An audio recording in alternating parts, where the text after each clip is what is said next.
வணக்கம் ஃப்ரெண்ட்ஸ். நம்ம எப்படி பாருங்களேன். ஓகேங்களா, ஃபஸ்ட்டு பார்த்தீங்கன்னா இந்த ட்ரிப் சுவிட்சை வந்து பைபாஸ் பண்ணியிருக்காங்க. இந்த ட்ரிப் சுவிட்சை எப்பயுமே வந்துட்டு பைபாஸ் பண்ணக்கூடாது. அப்புறம் இது இருந்தால் தான் மோட்டருக்கு சேஃப்டி. ஓகேங்களா, இது ஒரு 30 to 50 ரூபா தான் வரும். அதை வந்து யாரும் பைபாஸ் பண்ணாதீங்க. நெக்ஸ்ட்டு பார்த்தீங்கன்னா இது வந்து ஒரு ஒயர் ஒன்று கட்டாக இருந்தது. நெக்ஸ்ட்டு பார்த்தீங்கன்னா அது ஸ்பீடு ஒயர் தான், அது ஒன்றும் பிரச்சனை இல்லை, அது சால்வ் பண்ணிக்கலாம். நெக்ஸ்ட்டு பார்த்தீங்கன்னா கஸ்டமரோட கம்ப்ளைண்ட் என்னென்னு பார்த்தீங்கன்னா இந்த சவுண்டு வந்து ஓவராக வருதுன்னு தான் கம்ப்ளைண்ட்டு.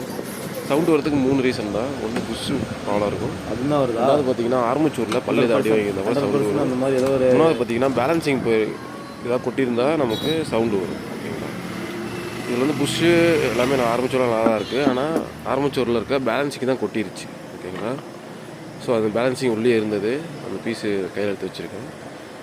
ஸோ இதை வந்துட்டு நம்ம ஆர்மச்சூர் மாற்றியாமல் எல்லாம் வெளியே கொடுத்து நம்ம பேலன்சிங். இந்த மாதிரி வீடியோஸ் பார்க்க நம்ம சேனலை ஃபாலோ பண்ணுவோம்.